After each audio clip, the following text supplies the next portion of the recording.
Muy bien, en el siguiente panel titulado La división de poderes como instrumento para la efectiva tutela de los derechos fundamentales, expondrán los doctores. Andrés Ospina Garzón, especialista en Derecho Administrativo, magíster en Derecho Público y doctor en Derecho de la Universidad de París, segundo Panteón Assas, autor de la obra Actividad Contenciosa de la Administración. Fue investigador del Centro Francés de Investigación en Derecho Administrativo. Profesor de Derecho Administrativo de la Universidad Externado de Colombia, autor de libros y artículos en la materia. Carlos Durán Martínez, doctor en Derecho y Ciencias Sociales, título expedido por la Facultad de Derecho de la Universidad de la República. Diploma de Derecho Público expedido por el Instituto Internacional de Administración Pública de París.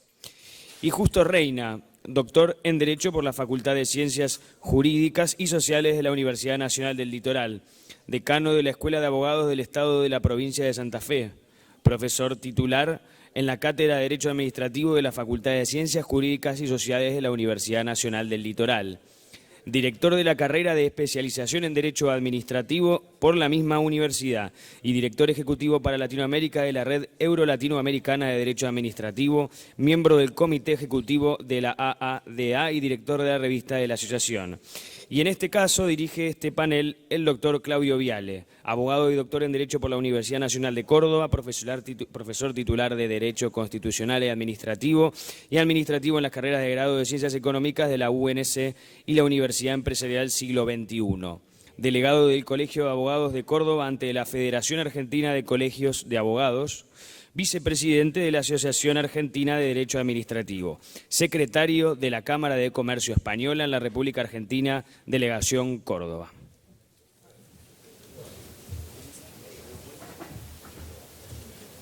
Yo ahora le cambio. Perdón, sáqueme esto. Sí, sáqueme. Yo estoy ahí. Sí. No todo. Bueno, aparentemente yo aquí. Yo necesito agua.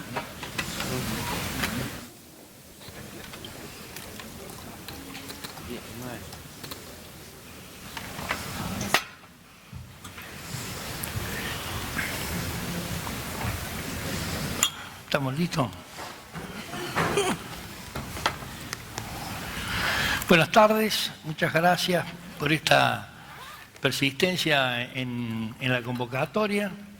Yo reitero los agradecimientos que han hecho los colegas anteriores, estos magníficos profesores, a todos los que han organizado esto, que lo han hecho además del esfuerzo de hacerlo, lo han hecho muy bien.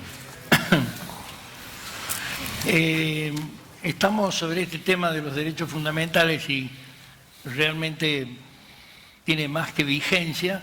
Esto arranca por allá como peso ideológico en el derecho en el año 48.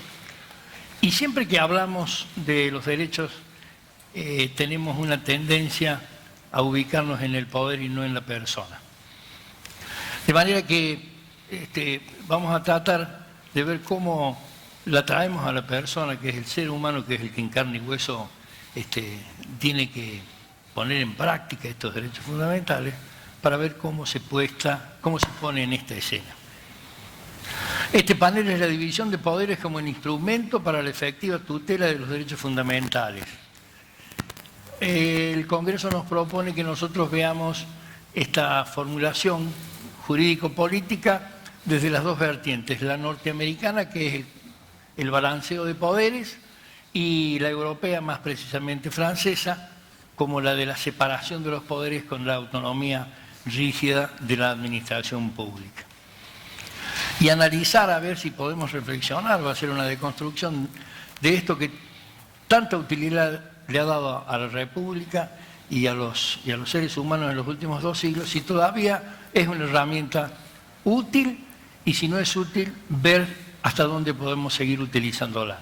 Más teniendo en consideración que los tratados de derechos internacionales ya no le conceden facultades al Estado, sino que le imponen obligaciones muy categóricas para que releven todos los obstáculos para la plena vigencia de los derechos fundamentales. La soberanía, entonces, entelequia que habría que analizar si es factible usarla como una cosa que está sobre todo, si la soberanía del pueblo, como alguien dijo esta mañana, puede ser excluyente, si la división de poderes realmente como una de las facetas más esplendorosas de la soberanía republicana todavía no sirve. ¿Y cómo no sirve? En primer lugar va a hablar el doctor Andrés Ospina Garzón, que es de Colombia, y después va a seguir el doctor Durán Martínez, que es de Uruguay, y por último va a seguir mi presidente, el doctor Justo Reina, a quien le he pedido que sea cauteloso porque voy a tener que amonestarlo si no cumple con el horario. Doctor Ospina Garzón. Muy bien. Buenas tardes. Y profesor Viala, muchas gracias. Este congreso se llama ¿Cómo separar la brecha entre la teoría o el derecho y la realidad? Y el primer problema que tenemos es cómo separar la brecha entre 10 minutos y todo lo que tenemos que decir.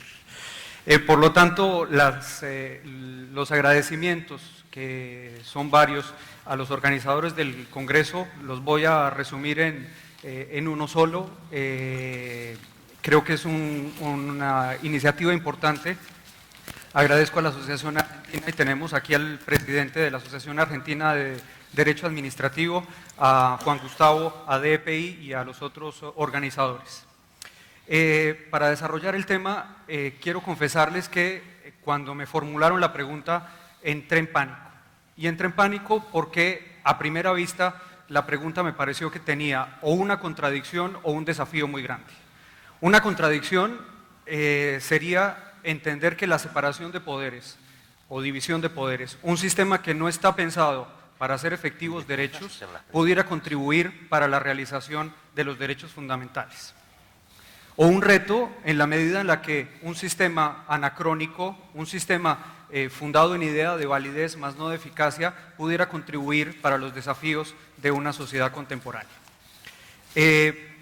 Por lo tanto, en una primera parte voy a plantearles una idea de lo que se entiende por división o separación de poderes y de qué manera este es un sistema inadaptado para la tutela efectiva de los derechos fundamentales.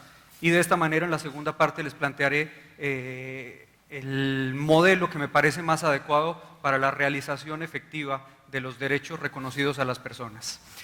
Separación de poderes. Separación de poderes, lo primero que tengo que decir es que no es un concepto. Dentro de la formulación de los puntos para la discusión, me planteaban que era un concepto polisémico. Y si fuera un concepto, tendría una definición, y la definición nos plantearía unos elementos mínimos de lo que es y lo que no es separación de poderes. Y es que es una idea tan vaga, que sirve para tantas argumentaciones tan variadas, que ha perdido completamente la categoría de concepto. En realidad es una idea imprecisa, es una idea que a pesar de su imprecisión y de su indefinición, goza de prestigio a tal punto que la han llamado el dogma del derecho público moderno. Y efectivamente es un dogma al que se le rinde culto, un dogma al que se le atribuyen propiedades incluso mágicas para la realización de las funciones de un Estado. En realidad creo yo que separación de poderes se ha convertido en un argumento que según las circunstancias y lo que quiera cada uno demostrar, se utiliza a conveniencia para fundamentaciones completamente contradictorias.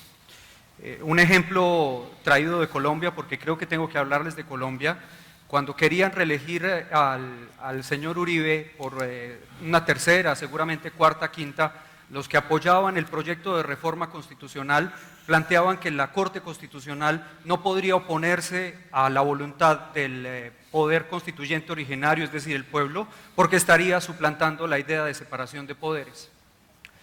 La Corte Constitucional declaró que esa posibilidad de reelección indefinida contraría la separación de poderes. Es decir, el argumento lo utilizaron en uno u otro sentido y podría darles muchos más ejemplos. También me planteaban que había dos modelos de separación de poderes, el francés y el modelo de los Estados Unidos, injustamente, creo yo, atribuido a Madison en el Federalista. En realidad lo que hacen los estadounidenses que redactan la Constitución es no deformar tanto las ideas del capítulo de del espíritu el espíritu de las leyes, el que habla de la Constitución de Inglaterra, hay un artículo de Bedell que explica esto, que se llama "Releamos al maldito Montesquieu". Maldito porque fue malinterpretado, es decir, no hay nada novedoso en las ideas estadounidenses. Pero en el trasfondo de estas distintas interpretaciones o teorías sobre la separación de poderes, parece que subyacen tres elementos: que deben existir unos órganos que tengan unas funciones exclusivas y excluyentes, propias frente a las cuales no puede haber ningún tipo de promiscuidad, para que de esta manera se pueda limitar ese monstruo, ese leviatán que amenaza nuestras libertades. Es decir, que este sistema o esta idea que subyace de separación de poderes, pareciera que... Esto se apagó. Aló. Aló, aló. Aló, aló, ya está funcionando. La separación de poderes me cayó. Y entonces, pareciera que esta idea de controlar el poder, de ponerle talanqueras al poder, solamente se explica en un Estado netamente liberal, en el que las expectativas sociales se limitan a que ese monstruo que es el Estado no nos afecte las libertades. Esto quiere decir que en un Estado social, en un Estado distinto a un simple Estado de Derecho, en un Estado social de derecho, en el que se propugna por ideales como dignidad humana, solidaridad social, igualdad material y no simplemente igualdad ante la ley, acceso a unos mínimos de los que hace un rato discutíamos, pues la separación de poderes es el instrumento más inadecuado para conseguir esos resultados de manera eficaz. Es por eso que en Colombia, desde 1936, no hay separación de poderes. Y no me da vergüenza decirles frente a este auditorio que no hay separación de poderes. Siguiendo la teoría de la unidad del poder, existen ramas, especialidades dentro de distintos órganos sin funciones exclusivas, pero con una búsqueda necesaria de colaboración para el alcance o logro de los fines del Estado. En esta medida, quiero precisarles que el artículo 2 de la Constitución colombiana habla de los fines del Estado. Y es una idea que presupone que esos fines no son funciones exclusivas del legislador o del juez o de la administración o de los órganos autónomos, sino se trata de responsabilidades estatales en su conjunto.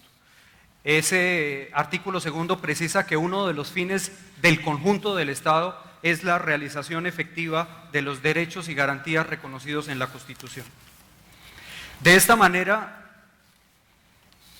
todo el derecho público se transforma en pro de la eficacia.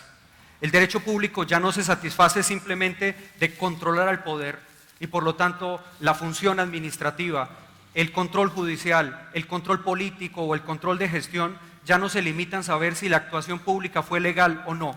Ya no nos importa, no es que se convierta en algo intrascendente, sino que no es la preocupación esencial. Más que la legalidad, nos preocupamos por la eficacia. Por lo tanto, para realizar de manera eficaz esos fines del Estado, uno de los cuales es la garantía real, la efectividad de los derechos constitucionales, la Constitución plantea un ejercicio multiorgánico de las funciones. Les pongo en primer término a la administración pública. Esta mañana, escuchando las distintas conferencias, en concreto la del profesor Ferrajoli, por momentos tenía la impresión de que las expectativas sociales se afincan exclusivamente en la demanda judicial. Es decir, como si la única responsabilidad de alcanzar los logros es de la tutela judicial, cuando en realidad son logros del Estado en su conjunto.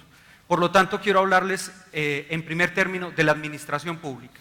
Y es que en la administración pública, en su gestión, en su intervención en la economía, en su actividad de prestación de servicios, en su actividad de regulación económica, en todas sus actividades es la que tiene en las manos la realización efectiva de los fines, uno de los cuales, insisto, es la efectividad de los derechos constitucionales. Y para esto la administración colombiana ejerce algo que la separación de poderes se rasgaría las vestiduras. La administración colombiana es multiorgánica en el ejercicio de sus funciones. La administración colombiana expide normas de carácter general y particular, gestiona recursos desde el punto de vista presupuestal, resuelve litigios Y en este punto quiero subrayarles que la idea de la exclusividad jurisdiccional o del supuesto poder judicial en la función contenciosa, pues es una de las taras de la separación de poderes. La administración pública colombiana resuelve litigios como un instrumento eficaz para alcanzar los fines del Estado, a tal punto que, por ejemplo, la función administrativa de regulación uno solamente la podría explicar a través de este ejercicio transversal de las funciones que implica abandono o mejor superación de la idea original de funciones exclusivas y excluyentes. Pero los jueces también. Los jueces colombianos, y se me viene a la cabeza la Corte Constitucional colombiana, así como el Consejo de Estado, que es nuestro máximo tribunal de lo contencioso administrativo, ejerce funciones que los reaccionarios critican a título de la separación de poderes. Le da órdenes a la administración, vigila la ejecución de sus órdenes. En este momento estamos viviendo un proceso en el que la Corte Constitucional está realizando un seguimiento al cumplimiento de una decisión de la Corte en materia de protección del derecho fundamental de petición, porque la entidad pensional pública tenía un atraso de más de 6 años para resolver solicitudes de petición, y la Corte Constitucional le puso términos y no se bastó en pro de la eficacia con decidir y dar una orden, sino que le ha hecho seguimiento permanente en pro de la eficacia de esos derechos. Ya llegando a la idea final, porque sé que el tiempo es corto, esto no quiere decir que no existan límites a ese ejercicio multiorgánico. Uno de los límites, no de la separación de poderes, sino del funcionamiento correcto del Estado de Derecho, es la autonomía y la independencia judicial. El hecho de que la administración ejerza materialmente funciones que comparte con el juez no quiere decir que esté absorbiendo o que esté suplantando al juez. Los efectos de ese control judicial último al que hacían referencia en el panel anterior no son suplantados por la administración. La autonomía administrativa también es respetada. Aquí quiero ponerles un ejemplo. En Colombia existen mecanismos para que cualquier persona pueda forzar a la administración a realizar trabajos públicos, intervenciones. Piensen ustedes construir un puente. Y efectivamente parece un poder enorme y desproporcionado para un juez. Hay un caso que se volvió importante en Colombia, en el que una municipalidad realiza un ejercicio político de la determinación de prioridades en el presupuesto, y dentro de esas prioridades no estaba construir un puente que efectivamente le servía a muchas personas. Estas personas acuden al juez de la Acción Popular para solicitarle al juez que le ordene a la administración en un plazo, creo, de 6 meses, construir este puente. Y el juez, respetuoso de la autonomía administrativa, se niega a acceder a esta pretensión, argumentando que la función de planeación y la función presupuestal es una función administrativa que no puede ser suplantada por el juez. Pero no se satisfizo con simplemente decir no es función mía, le pidió a la administración explicaciones respecto de por qué al momento de realizar planeación y presupuesto no había incluido esta obra, y el momento en el que entendió lo que decíamos hace un rato, que no es posible financiarlo todo y que había razonabilidad en el gasto, decidió proteger la autonomía administrativa. Termino con una reflexión de 10 segundos. La separación de poderes me parece que tiene algo en común con la teoría pura del derecho. La teoría pura del derecho quiso separar al derecho de elementos impuros, como la eficacia, y separando al derecho de elementos impuros, separó al derecho de la realidad. Para ser eficaz, pareciera entonces que tanto la separación de poderes como la teoría pura del derecho no contribuyen al logro efectivo de los fines del Estado. Muchas gracias. Muchas gracias, doctor. Muy lindo, muy bien. Además, novedoso.